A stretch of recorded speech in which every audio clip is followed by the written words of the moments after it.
Welcome to The Non-Writer, where I explore the avant music in my record collection and maybe yours too. Today, I am very thrilled to be talking with Eddy Offord.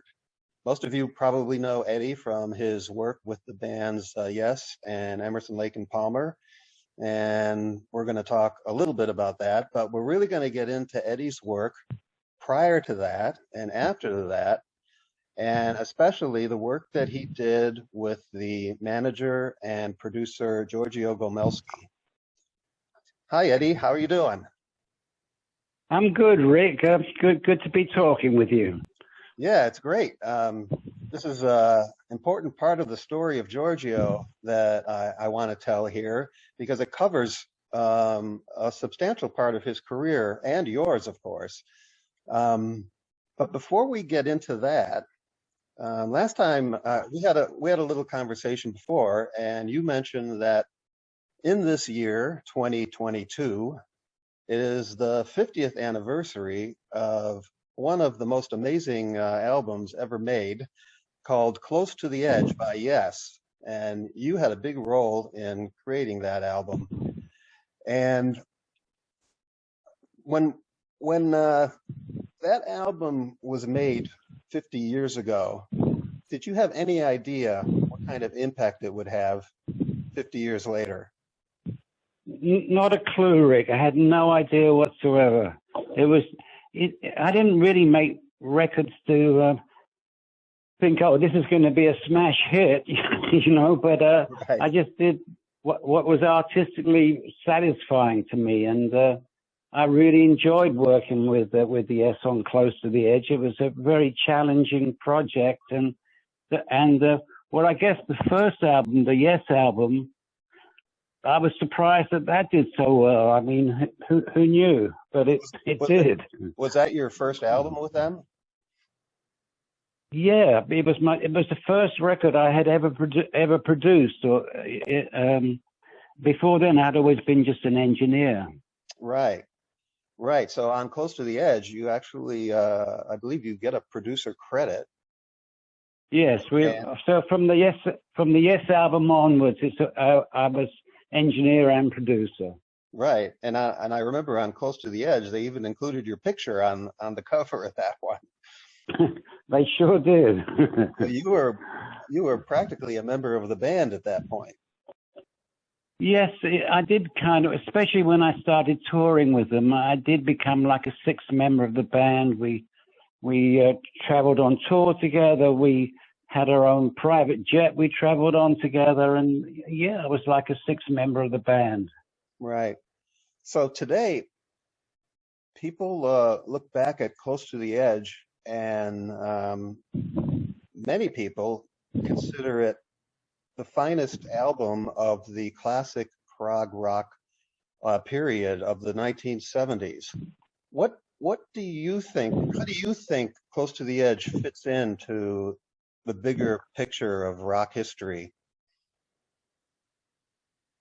Well, it's funny because when it became the 50th anniversary of the release of Close to the Edge, and I had to do a few interviews with a few little magazines and stuff, I actually thought, okay, I better put that album on again and take a listen to it. It's been a while since I heard it. And I listened to it, and it brought tears to my eyes. There was something about that album that was really special. I loved every minute of it. Yeah, that's great because as I mentioned to you earlier, the Yes Close to the Edge tour was the very first rock concert that I ever attended. So eh, I knew that album backwards and forwards, and I feel like it's become almost part of my DNA. Um, when I hear, when I hear other versions or later reissues of it, I can hear little differences that don't seem right to me. I always go back to the original album, and that's what I want to hear because it just became so much a part of me. Oh, well, thank you, Rick. I mean, Sure. one of the reasons why I went on tour with them was because those were the early days of recording. There were no samplers. There was no really equipment, that you could do stuff with. It was all kind of hand put together. So like the church organ in Close to the Edge, which we recorded in a church, they couldn't reproduce that live. So they said, look, we're having trouble reproducing this stuff live. Can you come out and tour with us and help us do it? So I had two tape machines with all kinds of musical cues on it, and I'd just punch the button at the right time, and out would come a church organ, or out would come a whatever, and it was because kind of like you, I knew every note on that album. When I mixed it live, I was able to make it sound really close to what it was on record, and that's really why I went on tour with them. Right. And recording Close to the Edge must have you must have had to utilize every trick in the book that you had learned up to that point. Yeah, basically, when Yes was in rehearsal, they would kind of have a rough idea of what they wanted to do in the studio, but it was just an outline. So really, when they got to the studio, it was kind of putting it all together and doing a little composition and figuring out what section went where. So we basically recorded like maybe the first minute or two, and until we got that right, and then and then we move on to the next section, and I play the end of the first section in the headphones so they could kind of get the tempos kind of matching, and then I do the next section, and then we'd have to edit the 24 track and get it so it ran smoothly, and by the end of the record, the whole 24 track tape was like covered in splices. It was just patched together, but it all kind of worked out. Right. So this is a creative process that you're describing that you built up over several years at AdVision Studio. And I would like to take you back to those days at AdVision before you were working with Yes, so we can get an understanding of what it was that you went through to get to that point where you could make an album like Close to the Edge. So if I can take you back to London in the early to mid 60s, this is the swinging 60s that we're talking about. What are you doing as a young man in London to what kind of music are you experiencing, and what clubs are you going to? Well, basically, right out of school, I went to a kind of a pretty uptown school, and I think I kind of graduated when I was about 17 or 18. All that time, I had been playing in my own band. I used to play guitar in a band, and I also studied piano and when I was younger. And I didn't really start going to clubs. I was just busy with my band and doing my thing. And then I got a job in a recording studio. And I was very young, and that was my training ground. I learned, you know, how the first time I heard music coming out of those big speakers, it was just blew my mind. It was the most amazing thing. Well, tell me a little bit more. Tell me a little bit more about this band that you were playing in. It was nothing. It was just a silly little rock band. It was fun. We just had a good time. It was nothing that special. But I remember when I first started at Advision. When I'd have a session that maybe went on to 10 or 11 at night. And then after that, I'd have my band come in and we'd record some demo stuff. And I would sit behind the board doing the sound for the session and playing guitar at the same time, had my speaker in another room.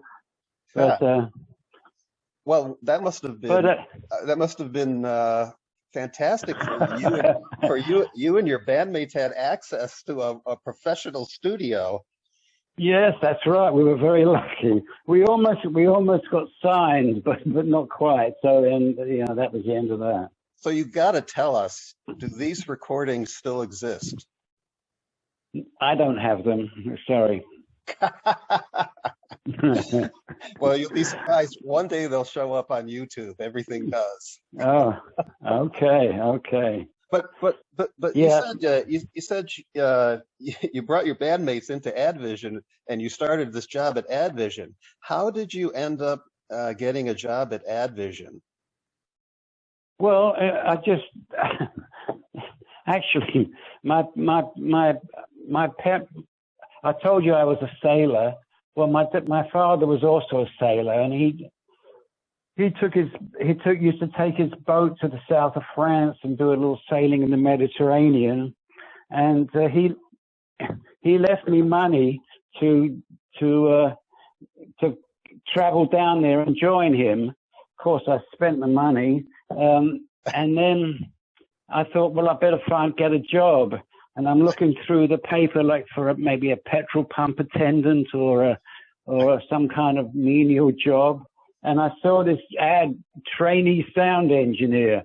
I thought, oh, that sounds interesting. So I went and applied and got the job.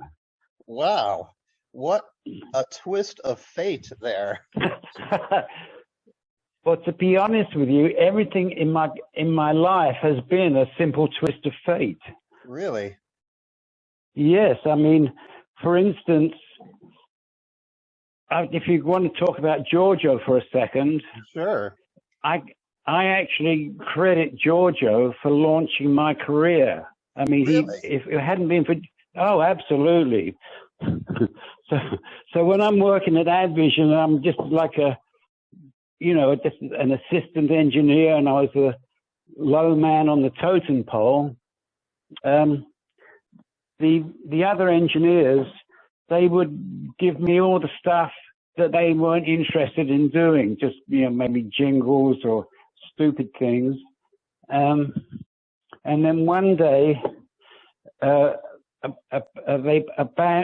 company called Marmalade Records booked in, and no one had ever heard of Marmalade Records. It sounded like a joke, so they said, "Oh, we'll give it to Eddie." And it turned out to be Brian Auger and Julie Driscoll, and then and Giorgio, of course, and so we recorded this "Wheels on Fire" with those guys, and it was a big hit. Not so much in America, but it was a hit in England, and that kind of launched me. And then I became like, oh, Eddie just had a hit record as an engineer. So, and then that's what got me started, a simple twist of fate. Right. So do you actually remember when you first met Giorgio? Yeah, pretty much. Giorgio was Russian. He was extremely passionate about everything he did and said. He his personality kind of took over the studio. He was big, larger than life, as it were. Yeah. Like, okay, for instance, when some musicians are trying to record, if they don't get it in the first 2 or 3 takes, it usually starts to go downhill because they're getting sick of it, and it's starting to be, you know, it's lost its spontaneity, you know. So, but unfortunately, maybe it takes 3 or 4 takes for them to actually learn all the parts. So it's a bit of a quandary. But Giorgio was able to, if he felt the session was kind of lagging a little bit and people were getting bored, he would make everyone take a break, and then we would do nothing, and he'd maybe tell a few stories or just kind of hang out and until he felt like the atmosphere was kind of back again.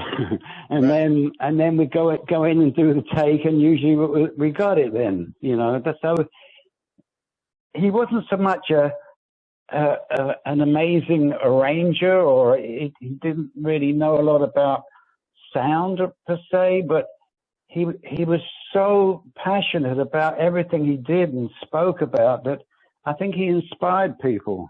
Yes, that's great.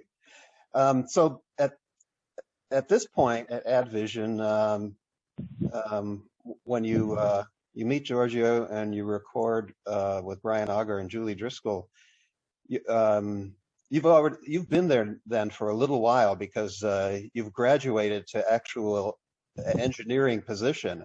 But when you first started, Right. when you first started AdVision, you're not really doing engineering work right away. Right. And how big is AdVision? When you started there, how many employees did they have? There was 2 studios there. One was more of a video studio where they used to do overdubs for commercials or even for movies and stuff.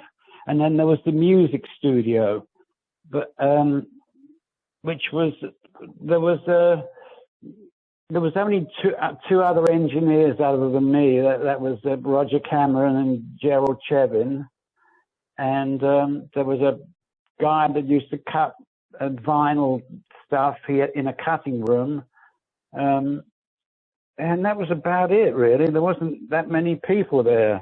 Yeah, so this but is also, a pretty small company then. It was, but we also did film music, and back then it was like, I think it was either 35 or 70 millimeter, but they'd show the film in the studio, and the arranger would see a swipe go across the picture, and he knew when to start the music. And so it was, I don't know, it was exciting to see all this stuff going on. It was great. Sure. And at that time, what were the other studios that were, I guess, kind of your competition? Okay, there was 2 main ones, I think. One was Olympic, and there was another one called Lansdowne. Those are the 2 I remember most. They were both really good studios.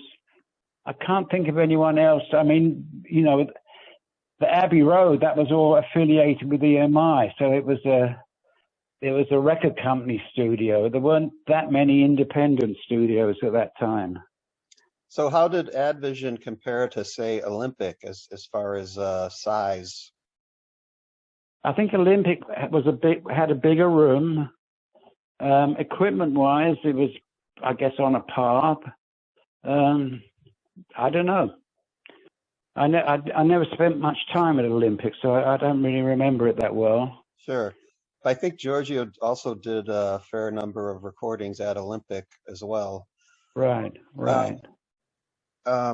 So as an independent studio with just a handful of employees, what kind of hours were you operating at AdVision? I was working pretty much 12 hours a day, or maybe even longer, you know.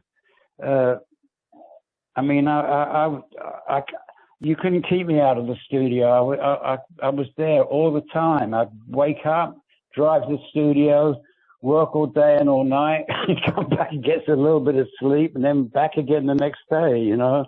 So did you have any idea when you answered this ad looking for a trainee that you would fall in love with this job? I had no idea, but you know, the funny thing is, my father was a fairly successful businessman, and he had a company that did office furniture and stuff, and he really wanted me to go into business with him, and he wanted me to learn how to be an accountant and stuff, and all that went right out the window. Once I stepped into that studio, I wasn't leaving again. Yeah. Were you still living at home at that time? No, I had moved out. Okay. Probably for the best. Yeah. All right. So as a trainee, you become a tape op first, I guess, right? Right. Can you tell us a little bit about what is the difference between a tape op and an engineer? Okay. Nowadays, all tape machines have a remote control. You can just sit at the desk and press play and record, and off you go. Back then, that wasn't possible. You had to go over to the machine and actually start the machine, stop it. You know. Uh-huh.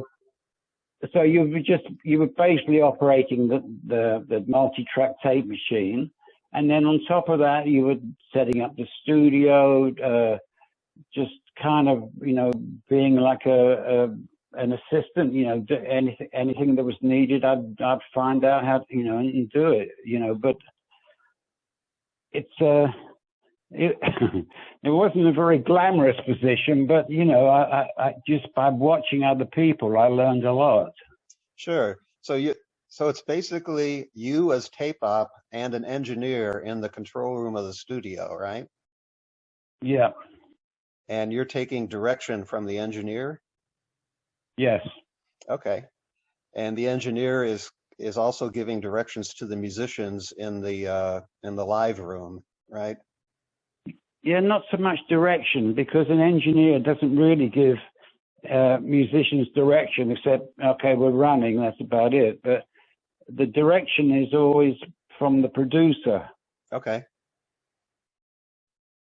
So when you would do a session like this, are you pretty much staying in the control room most of the time? Yeah, absolutely. Except, oh, Eddie, could you go and move that mic back a few inches, or we need a different mic on this instrument here. Could you go change that mic? Or so I'd be running out and doing things out in the studio, and then back into the control room. Uh-huh. And early on, then, while you're still playing the role of tape op, Giorgio brings in a band that would eventually become famous, called the Yardbirds. And yes, and in fact, they do quite a bit of recording at AdVision, and they apparently strike up a relationship with the engineer that you were working with, Roger Cameron. And right. One of the Yardbird albums is actually called Roger the Engineer. I didn't know that. That's funny. Yeah, and it includes a sketch of Roger Cameron done by one of the band members. Oh wow! And Giorgio, of course, was producing those records. So this time with the Yardbirds would have been in 1965. What year did you actually start at AdVision? Yeah, I'm not good with years. Sorry about that. It couldn't have been much before then. I'm not really sure, Rick. Sorry. Sure. So probably you may not have even been aware of the Yardbirds at that point. If you were not going out to live music much at this time? No, I spent all my time at the studio. I didn't really go out to do, to live performances. I was too busy. Sure. Had you heard much about like some of the bands that were becoming popular at the time, like the Rolling Stones? Did you hear much about what was? Well, yes. I mean, yes, I was a big fan of the Stones and the Beatles and the Yardbirds and the Animals and all kinds of bands. They were fantastic. Later on, I would go down to I always went down to the speakeasy after a session just to kind of have a couple of drinks and kind of chill out. And there were a lot of other people there too. So maybe Pete Townsend or Mick Jagger were down there, and we were talking, comparing albums and just bullshitting. But like, for instance, I was there one night, and Mick Jagger and I think who else was there said, "Look, we have an idea for a song. We want to record." It was at Ronnie Wood's. Ronnie Wood had a studio, so he said, "Can you come down and do a little engineering for us?" So I went down to the studio at Ronnie's house and and did some stuff there. So I was pretty aware of all the music that was going on at that time. So I don't know what else to say. Well, that's even better, that you don't have to go to a club to see these musicians. You just go right to their home and record them. That's right. That's right. Yeah. So there's a story about the Yardbirds recording a song, the song that was Heart Full of Soul at Advision. Yeah. And I have this box set CD called The Yardbird Story that has extensive liner notes by Giorgio Gomelsky. And I want to read to you what Giorgio says about this session recording Heart Full of Soul. And the thing that stands out about this session is Giorgio's idea for this was to use a couple of Indian musicians, one on sitar and one on tabla, to get that sound for this song, which apparently had never been done before in a pop song up to that point. And here's what Giorgio says. Recording guitars was hard enough, but these strange-looking acoustic things. However, young Eddy Offord, the session engineer, later producer of Yes and many other artists, was undaunted. He set them up sitting on the floor in the middle of the studio, and off we went. The sound was incredible, and we looked at each other awestruck. After a while, however, we came upon what finally proved to be an insurmountable obstacle. That was timing. The Indian musicians couldn't get the timing right for this Western song. So that's what Giorgio says about the session. What do you remember? I do. I do remember those two Indian guys. I mean, at that time, I guess Indian music had become very looked at and sought after, especially by the Beatles and George Harrison especially. And then Ravi Shankar became a superstar almost. So it was an exciting time, with Indian music having its influence on pop music. Right. And apparently, Giorgio would go on to say what happens at the end of this session. I don't know if it's actually in this in this liner notes here, but in other interviews, Giorgio talked about at this time in the Yardbirds, Jeff Beck is the guitar player, and of course Jeff Beck figures out how to get a sitar sound out of his electric guitar with a fuzz box, and that's what they end up using. And well, there there was an instrument called a sitar guitar that came out. I don't know if that was it, but there was an actual electric guitar made that sounded just like a sitar, and I think a few people used it. Now, whether that was the case with Jeff Beck, I don't know, but yeah, I remember that instrument though. Yeah, I don't think that was the case with Beck here. Beck was known for being able to get strange sounds out of his guitar. Right. And right. He heard Giorgio struggling with these Indian musicians. So on his own, he came up with this sound, and he said, "Hey, Giorgio, I think I can play this part."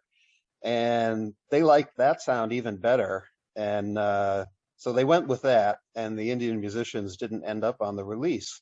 However, they still got recorded, and you can actually, if you go to YouTube, you can actually hear a recording with the Indian musicians, and it's worth a listen if you're interested in that kind of thing. But the story isn't over with this session, because apparently at the end of the session, when the Indian musicians are getting ready to leave, Jimmy Page shows up. Now, Jimmy Page was a well-known session musician in in the studio scene in London. Did you ever see Jimmy Page show up at AdVision as a session guitarist? Yes. He played on sessions. So did John Mclaughlin, actually. Oh yeah, right. Yeah, in fact, and of course they all knew each other because they would run into each other at sessions all the time. There's even a story that I think Mclaughlin tells. Jimmy Page and John Mclaughlin had met before they were session musicians, when Mclaughlin was working in a music store, and Jimmy Page was so impressed with his playing at that time that he took a few lessons from John Mclaughlin. Wow. Yeah. But here at the AdVision, Jimmy Page drops in at the end of this session. He's also good friends with Jeff Beck, so it probably wasn't unusual for them to meet up at the end of the day. But apparently, the story that Giorgio tells is that Jimmy Page became fascinated with this sitar, and that he ends up buying it off of the Indian musician for 25 pounds or something like that. Do you remember anything like that happening?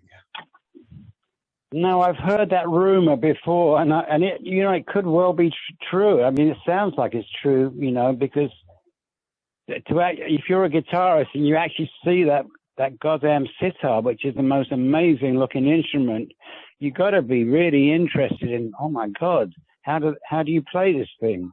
So I can imagine it being true, but I can't definitely say I've witnessed it.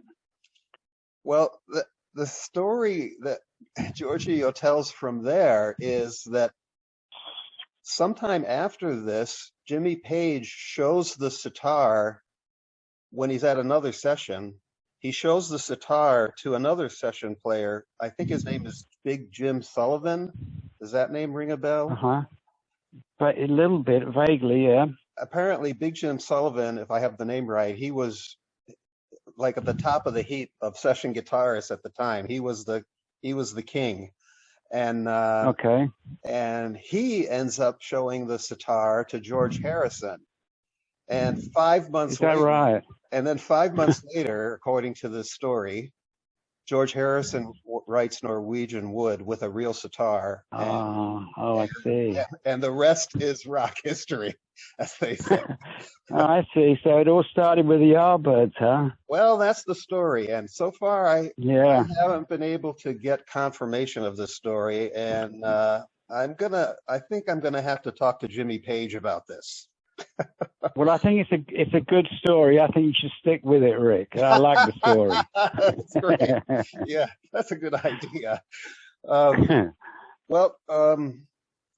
Also in the Yardbirds, the bass player was Paul Samuel Smith, and Paul would end up leaving the Yardbirds, and actually he would get replaced by Jimmy Page. This would be in '67, I believe, somewhere around there. And Paul Samuel Smith becomes a successful music producer himself. Do you remember Paul? Right.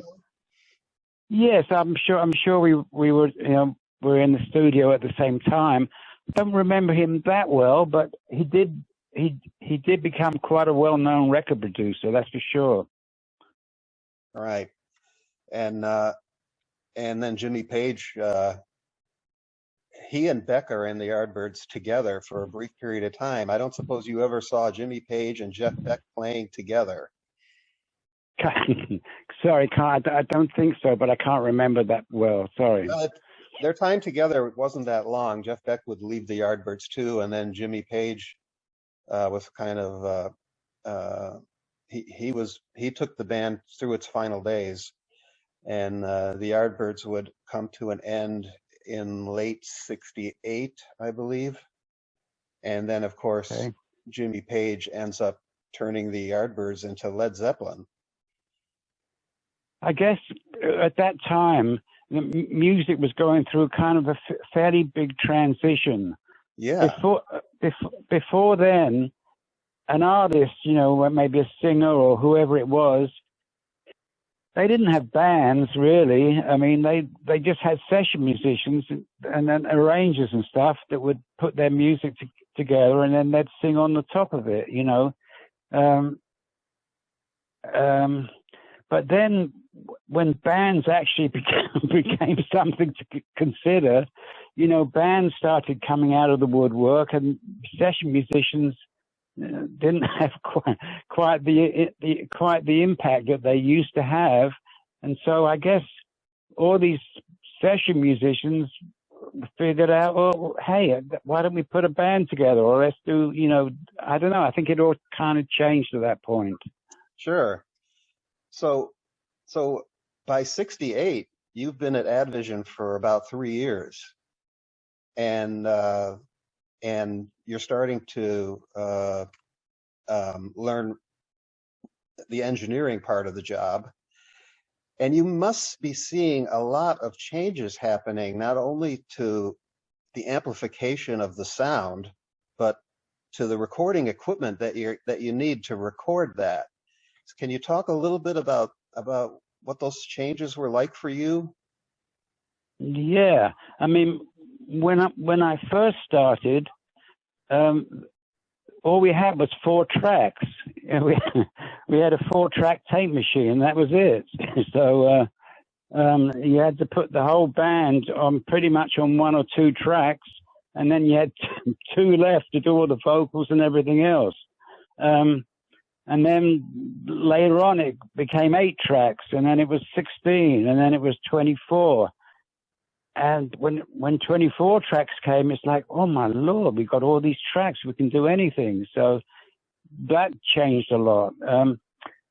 All the microphones and they pretty much stayed the same. It was all Neumann, and Neumann mics were fantastic. AKG made great mics, and but then Shaw came out with some stage mics. I think they were called SM57s, and for some reason they worked better on some instruments than these expensive condenser mics. So condenser mics not to get too technical, but condenser mics tend to boost the bottom end when you get them too close to instrument. They get a little woofy. But the Shaws didn't have that problem, so you could mic them as close as you wanted to, and they still sounded good. So that changed, and then we had very little outboard equipment. I remember the first time anyone ever heard phasing, which was a thing that makes it sound like it's in a tunnel, and kind of it's a weird kind of sound. That was done with tape machines. You'd have to play the music off one head, and you'd put it through 2 mono tape machines, and then you'd put a pencil in between the heads and change change it, and then they went out of phase and in phase, and that was that was about all we had. And then later on, and then they came out with an actual phaser that was just a thing you could plug into, and then I think it was Eventide or someone started coming out with little things like echo machines, and then later on the Lexicon reverb units came out, and things started to progress. Right. And by 68, there's a lot of also experimentation starting to go on in the studios. The studio is becoming more of a place to try new things. Did you you ran into that a lot at AdVision?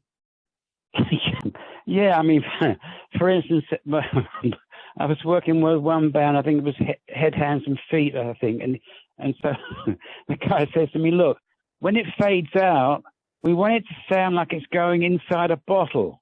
We want it to disappear inside a bottle. I said, okay.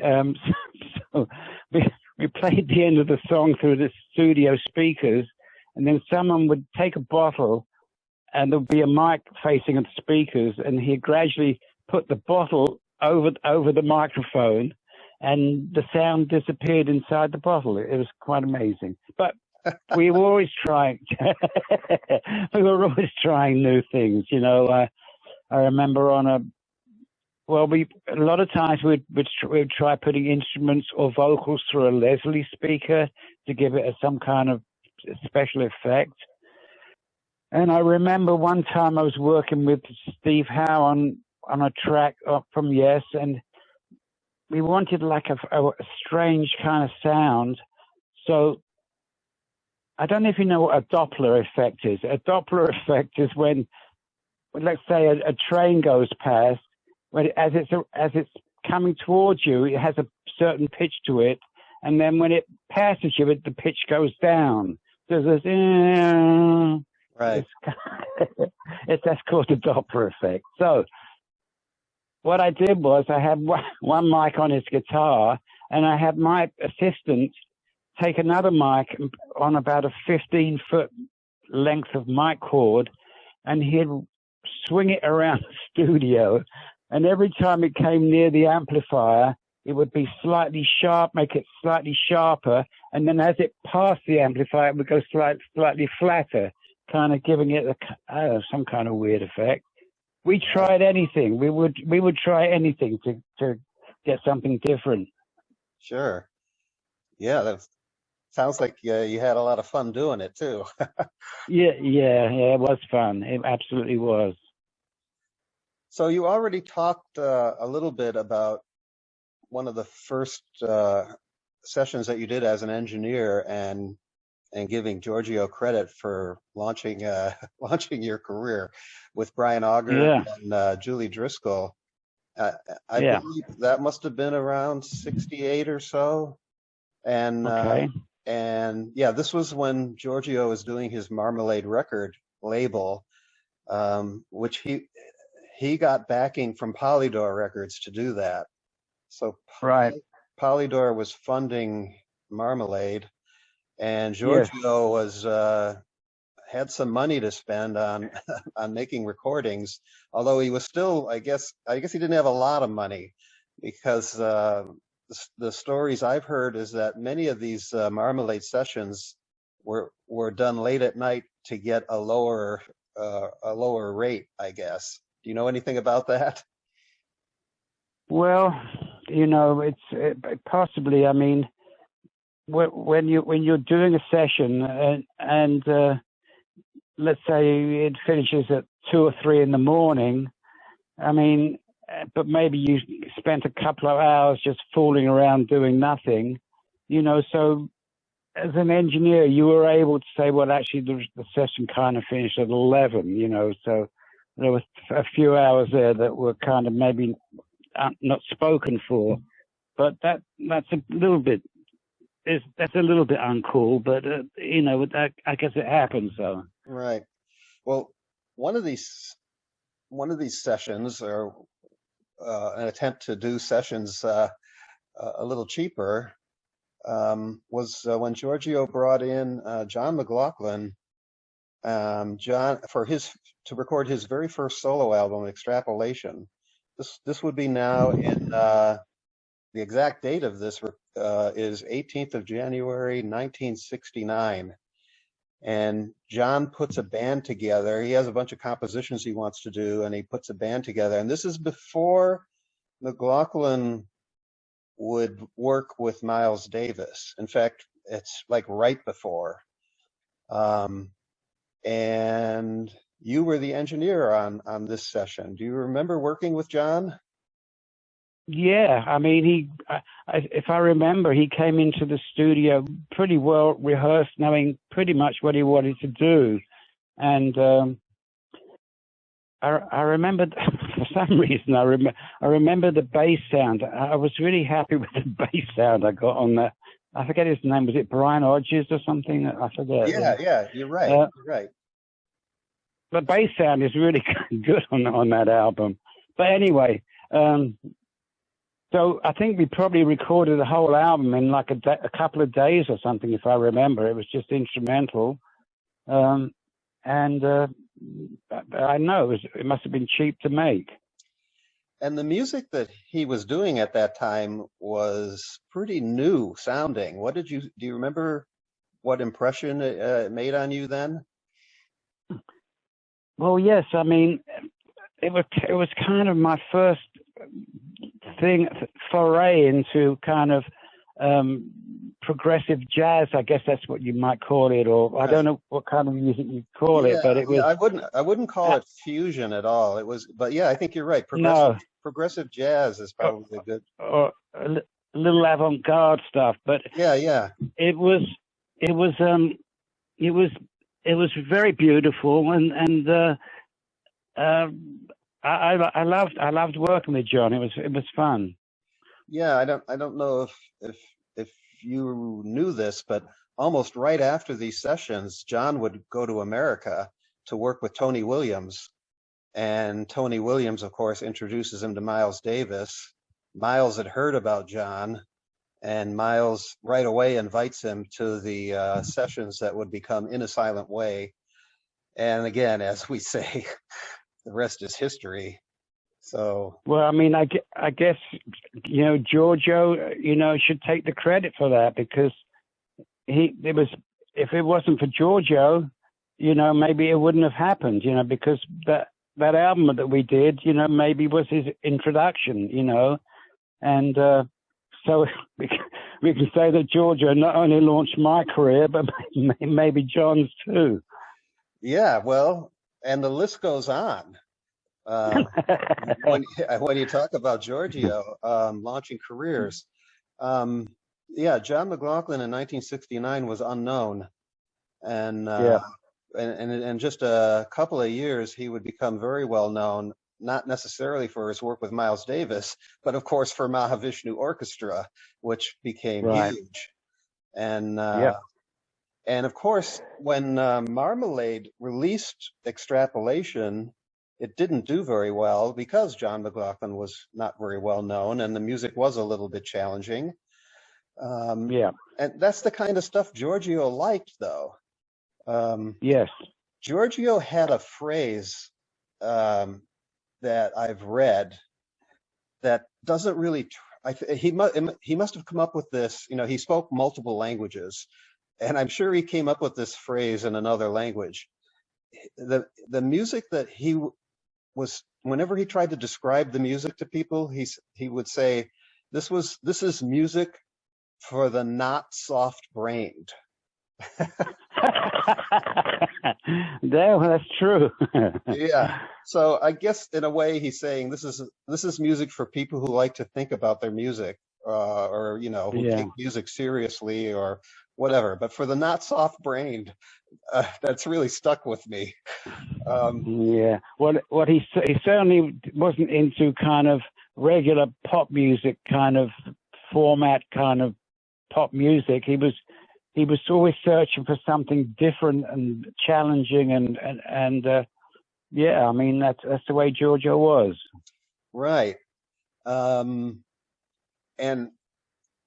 not too long. Well, this is 69. Later in 1970, Giorgio works with Keith Tippett, the piano player. He was known for Right. doing kind of progressive jazz piano playing. Right. People listening to this might also remember Keith played on some of the early King Crimson albums, which those, not the first one, but maybe the next two, which have some very avant-garde moments on them. And I know you were not involved with those recordings, and neither was Giorgio, but Giorgio had Keith Tippett on Marmalade Records, and when he recorded Keith, he did that at Advision. Do you remember working with Keith? Vaguely, I do. Yes. I remember him being a very sweet guy, and but I don't remember the sessions that well, Rick. I'm sorry, but Yeah. Giorgio was always bringing in these crazy musicians that they didn't make a lot of sense. But then when they got down to it, they were remarkable, each in their own right. Yeah. Well, now that you mentioned crazy musicians, also around this time, one of the groups he brings in is even crazier than what you were hearing from John Mclaughlin and Keith Tippett. A guy named John Stevens had an ensemble that was called the Spontaneous Music Ensemble, and they were flat out free jazz. This is total improvisation, and could be pretty wild. Do you remember that music? Yes, I do a little bit. Yes, like you said, it was there was no kind of it was just like you said, it was just improvisation and totally spontaneous and just kind of just going in peaks and valleys and all kinds of stuff. And it was it was definitely different. Right. Yeah, and being so different, were there any, do you remember any recording challenges for music like that were, different from recording, a more melodic song? Not really. I mean, the thing that an engineer really has to do is to become transparent, so that you spend half an hour or so getting sounds and everything and kind of getting all mic'd up the way you like it, but after that, keep quiet and let them do what they do best. And so I wouldn't want to interrupt a take or anything, even if something didn't sound quite right. You had to let it go, and it all worked out, kind of thing. So it was just a matter of preparation, getting the right mics in the right places, and then letting the band go. Sure. All right. Well, getting back to some of the other musicians that Giorgio recorded on Marmalade, there is a guy that you might remember, not so much for his own music. I'm talking about Gary Farr, who's a musician that I'm not very familiar with, but he had a band in the mid-'60s called the T-Bones. And in 1966, Keith Emerson did a brief stint with Gary Farr and the T-Bones. And I know that you were very close with Keith Emerson. Did he ever mention this work with Gary Farr and the T-Bones? No. Emerson was a very he was a shy guy, and he didn't talk a lot. He left all that to Greg Lake and Carl Palmer.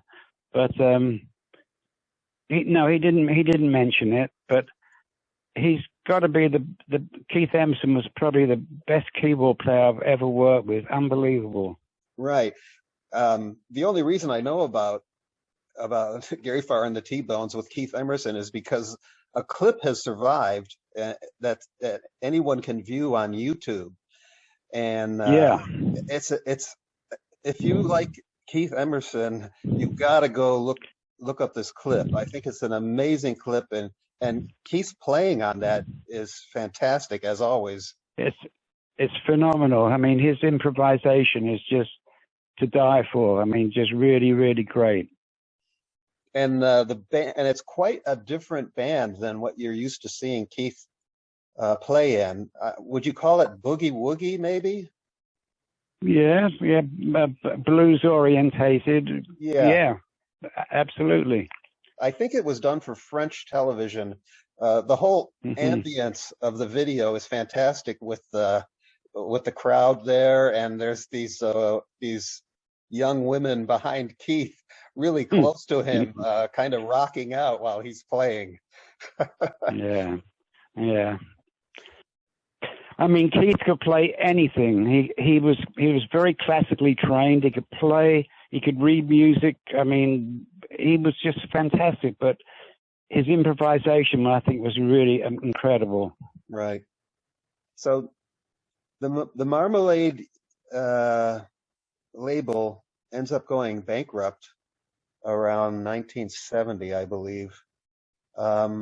Were you still in touch with Giorgio around that time? Did you ever have any discussions with him about Marmalade?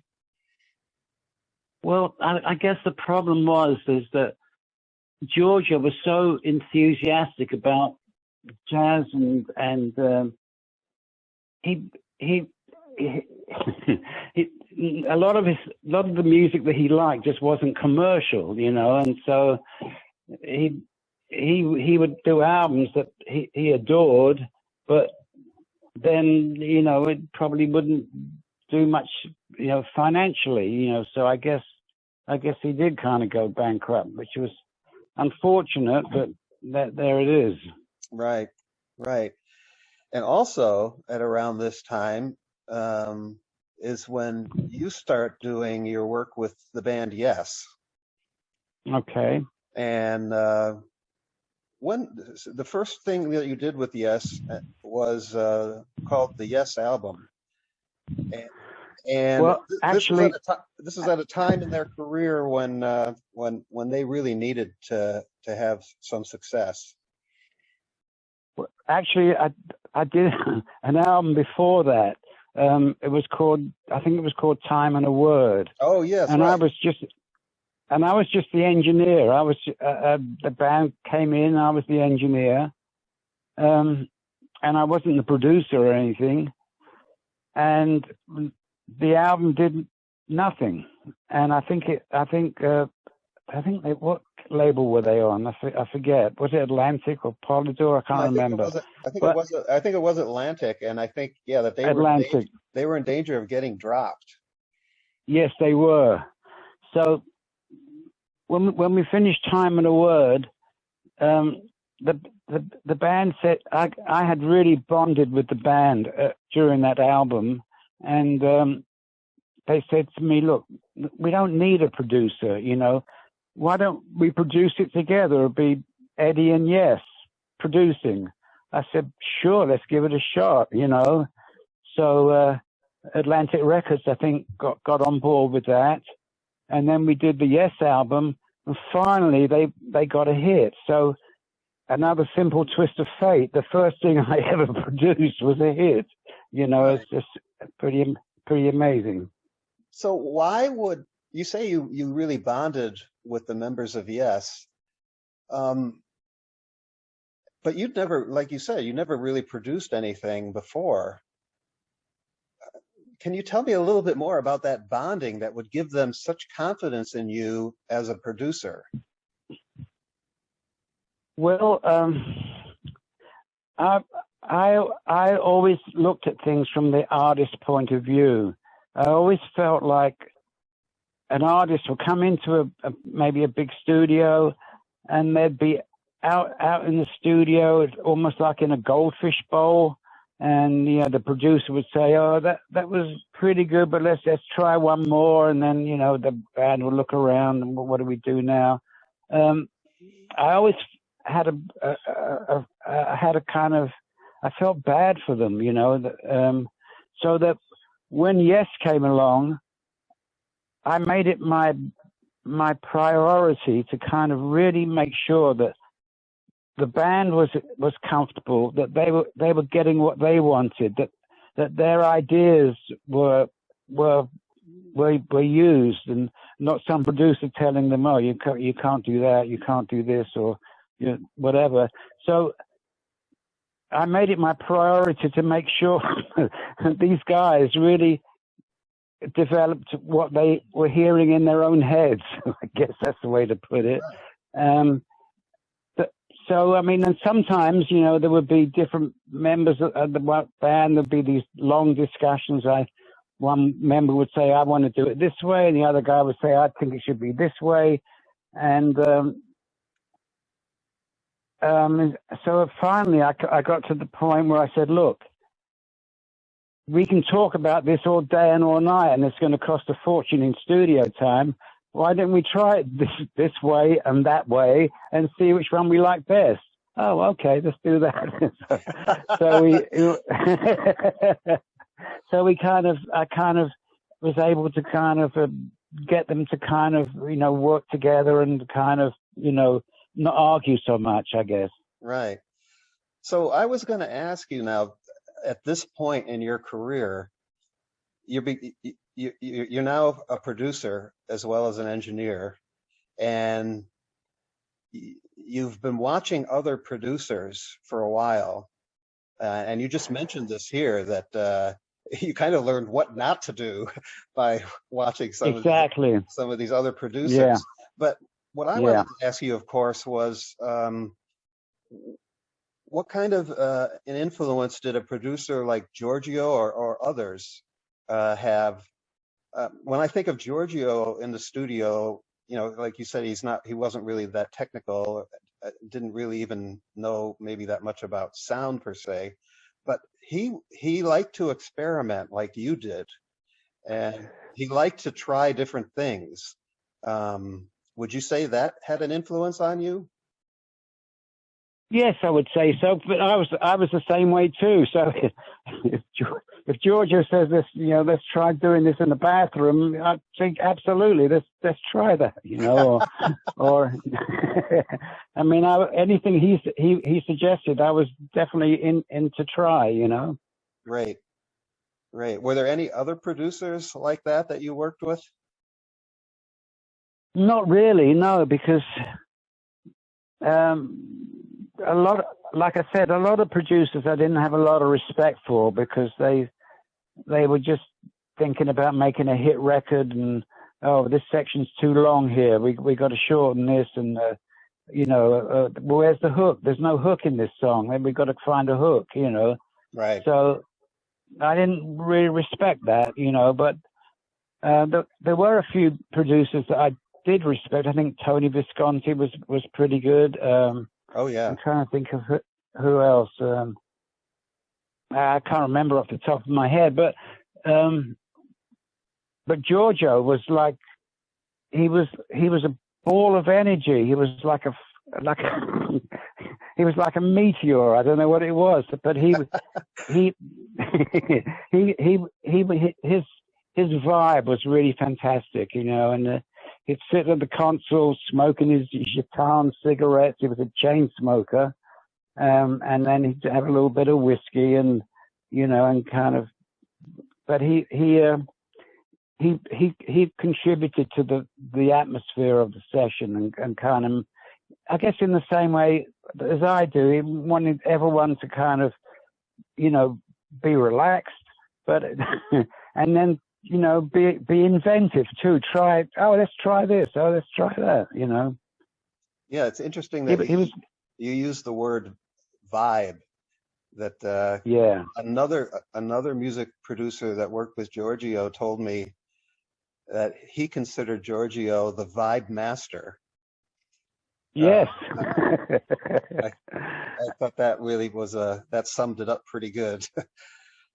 Yes, and also he knew so many musicians and so many he was always, I guess he had people at his club, but I think he was responsible for Julie Driscoll joining Brian Auger. I could be wrong there, but I think that's true. I think you're right about that.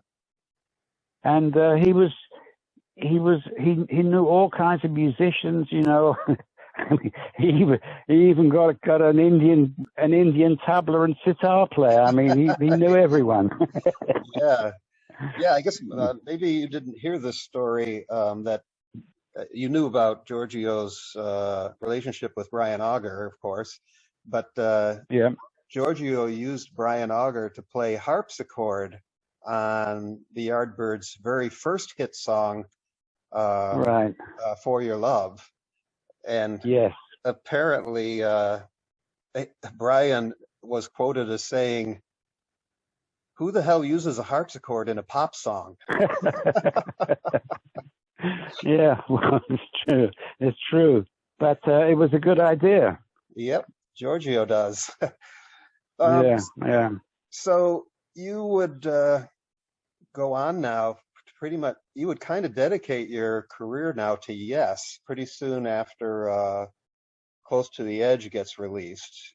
Would that be a fair statement? I can't remember if it was after Fragile, maybe after Fragile I joined the band, or was it after Close to the Edge? I can't remember, but yeah, at that point, that was all I did was Yes. Right, and you would even tour with the band. Yeah. And you also would start developing, well, you created your own mobile recording studio, right? I just want to mention one thing, okay? When I was in school, I was totally focused on maths, physics, and chemistry. I kind of specialized in those subjects. I was a total nerd. I mean, I was a nerd, and I came into the studio, and I was still a nerd. You know, I would sit behind the board, trying to get sounds together. When Yes asked me to come on the road with them, suddenly I'm at these huge arenas, you know, Madison Square Garden, all over the country, all over Europe, Asia, Australia, and it totally changed my life because I'd always been a little bit bad around girls. I was never good at getting girlfriends. Sure. And suddenly the floodgates opened up, and there I was. It was fantastic. But anyway, what I learned by touring with Yes was that some nights the music was good, some nights it was not so good, but some nights it was just magical. It was just, you couldn't account for it. Why was it so magical that night? But it was definitely magic. So I thought to myself, there's got to be a way to encourage that in the studio. So, and then I had another problem with Yes was that when they wanted to record live, which was normally done in a mobile truck outside the gig, and I'm inside doing the sound, you know, trying to get the live sound together, I couldn't be in two places at the same time. So, and then finally I decided, you know what, I'm going to build my own studio, but it's going to be a different kind of studio. It's going to be, I'm not going to have a control room. I think control rooms are not a good vibe. I want to be in the studio with the band. So I developed this studio that I had. It was all built into flight cases, and you know, it was all very complicated. But I'd set up with the band, and it took a little while to get the sound I wanted because you're not in a control room. But it was so much better because I could talk to them face to face. You know, I could say to the drummer, you know, what's going on with the snare? It sounds a little bit dead, or I was part of the band, you know, kind of thing. And it didn't feel like they were in a recording studio where it was the fishbowl effect. Right. And then when I went on tour, I had a 24 track that was built into 3 flight cases so that I could do the live sound and record at the same time. And that kind of eliminated that problem. So it was a different kind of concept. So when I wanted to do an album, I would just look for a nice sounding room, like a rehearsal studio or even someone's house or whatever, set up my equipment and off we go. And then when Albert Grossman asked me to come to Woodstock and do a recording, I packed up my equipment, went there. He gave me the use of a barn he had, and I set up my equipment there. And the word soon got out, though. Eddy Offord's got this funny studio with no control room.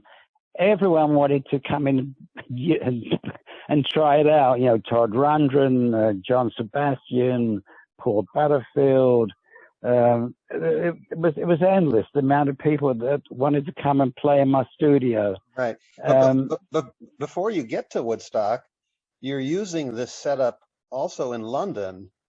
Yes. And I looked up one of the last recordings you did before you left London, and it appeared to be with Ginger Baker and the Baker Gurvitz Army. Yes. And that's the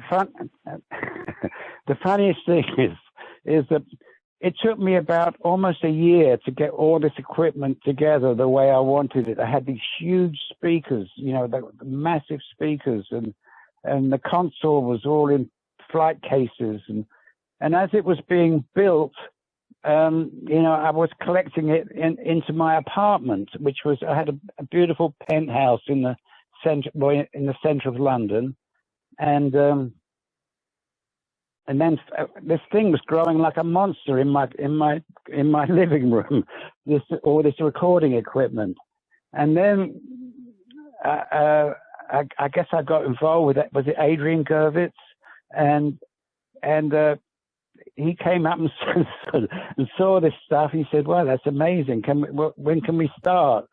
So I said, "Well, look, I tell you what." I said, "Why don't you bring the band up here and we'll give it a shot?" Because I'd never recorded on it before, and it was all new to me.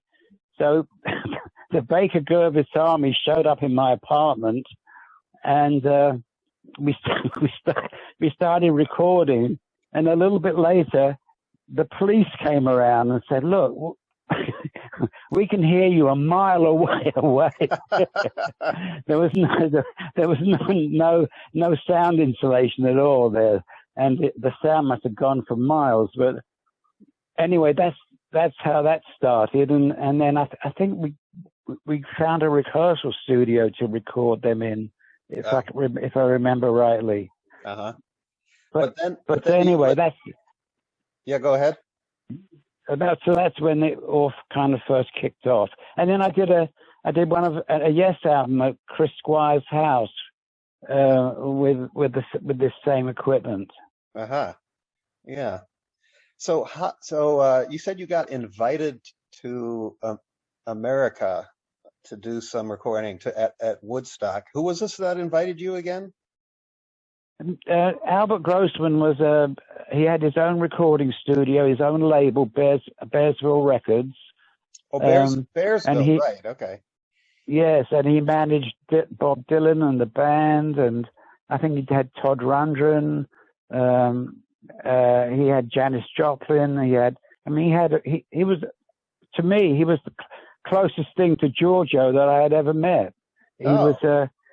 He was passionate. He was an amazing character, and he wasn't so involved. How did he know about you? I have no idea. I have no idea. But when I came to America, you know, I fell in love with America. I just loved it so. It was so different to England seemed to be very class conscious, not amongst musicians, but just in general. And the weather was shitty, and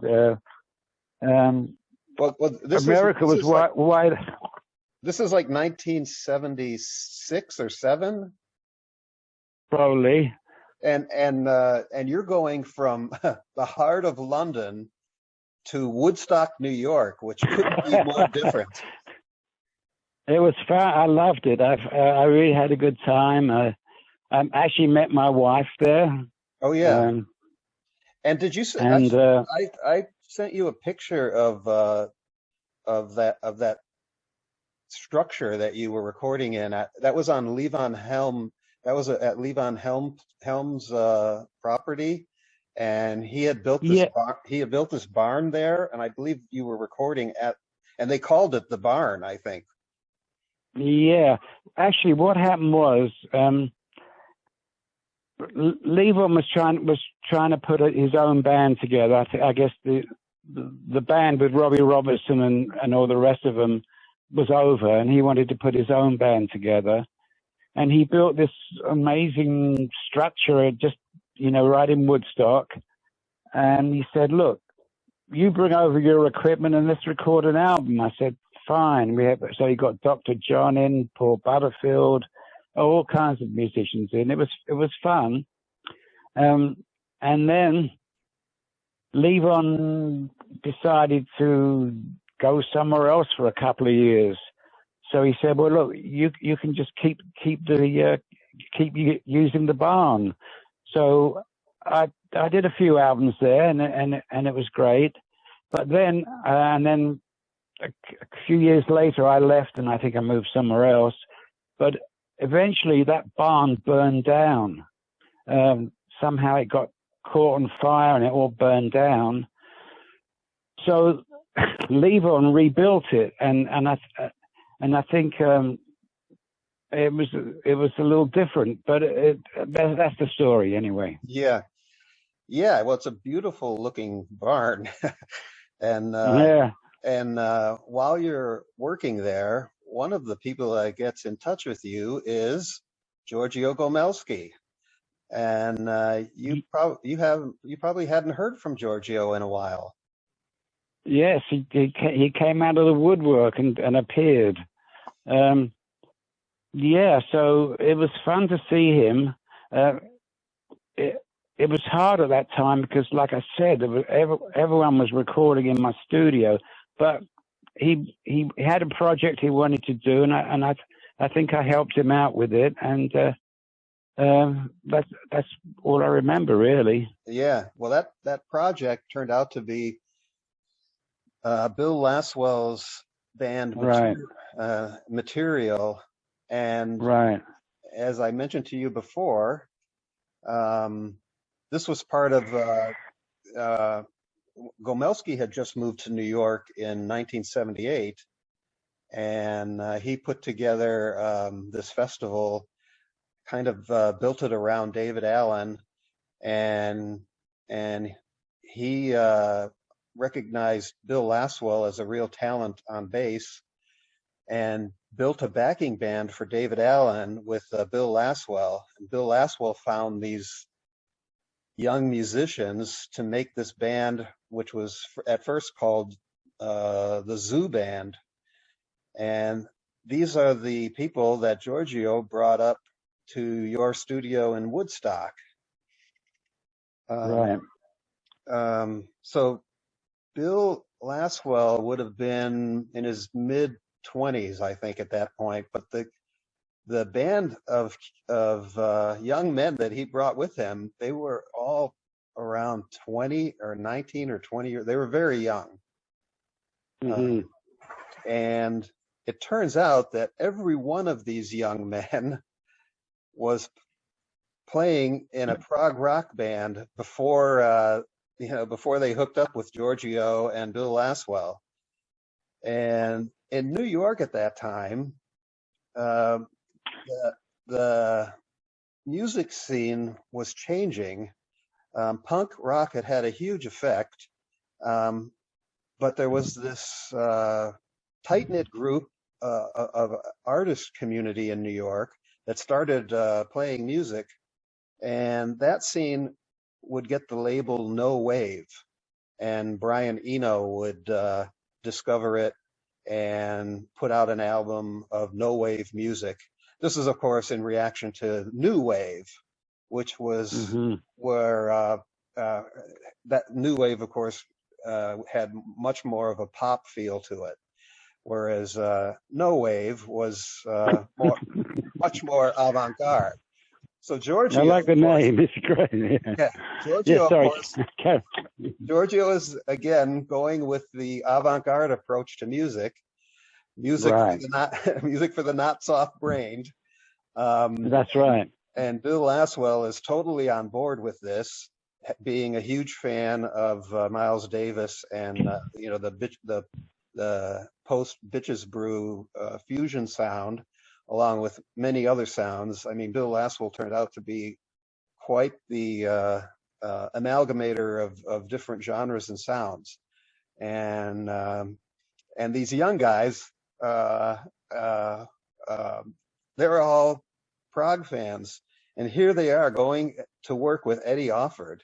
Can you imagine what was going through their heads? That most of them, I don't think, had ever been in a recording studio before. Well,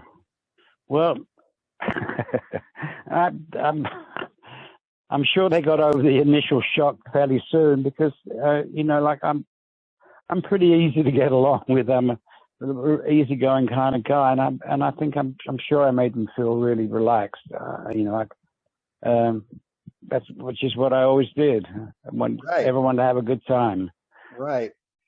And every one of them mentioned this unusual setup that you had with your studio gear, where you were right in the live room with them. That's right, yeah. So I wondered, this was kind of the last recordings that Giorgio would do that would get released. I think there might have been a couple of things after that, but this one, this Material band, they would record 4 songs with you and release it on an EP called Temporary Music that would become, again, hugely influential later. And as I was mentioning, this music was coming out of a post-punk scene in New York that was kind of hostile to what was the classic prog era of the 70s, right. because right. punk rock, was all anti that. Yes. So when I heard that this band Material was full of prog rock fans, it just seemed amazing to me, looking at Giorgio's career, how he brought all these different people and all this different music together. I was just wondering, since you lived through that and you probably suffered from some of the backlash of the anti-prog punk people,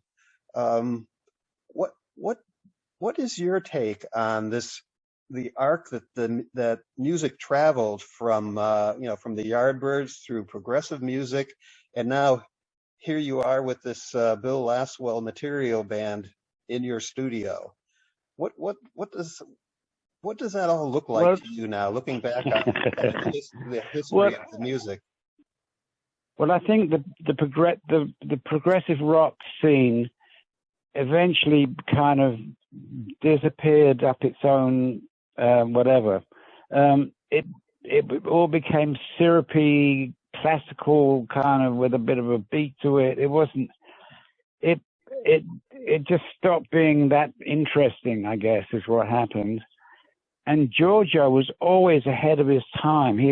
He was always on the cutting edge of new things, and I think like you said, the stuff we didn't do it particularly well until maybe later on when it finally caught on a little bit.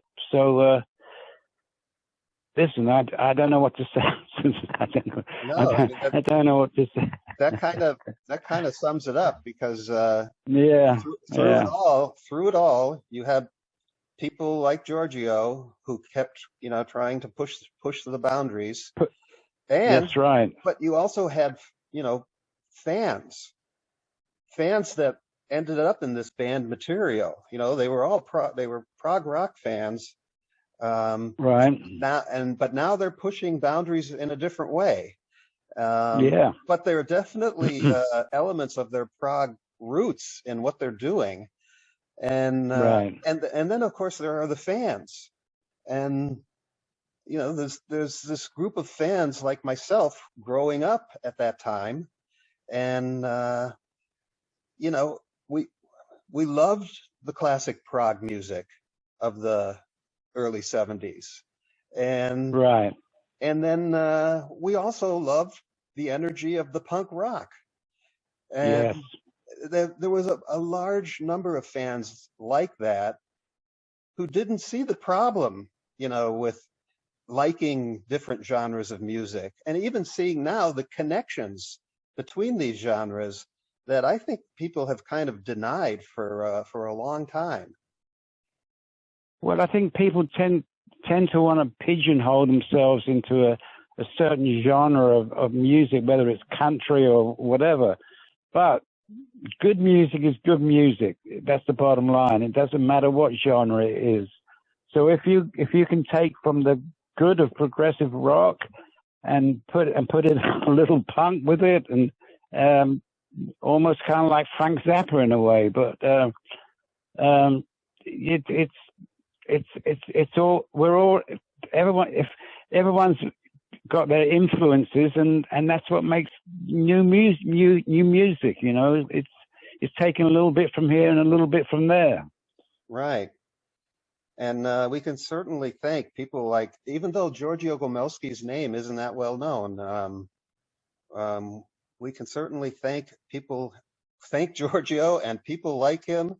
And yes, and Eddy, thank you for all the great music that you made over the years, and okay, for being part of this Giorgio story. I mean, these are I think fantastic connections, and I really appreciate you sharing them with us.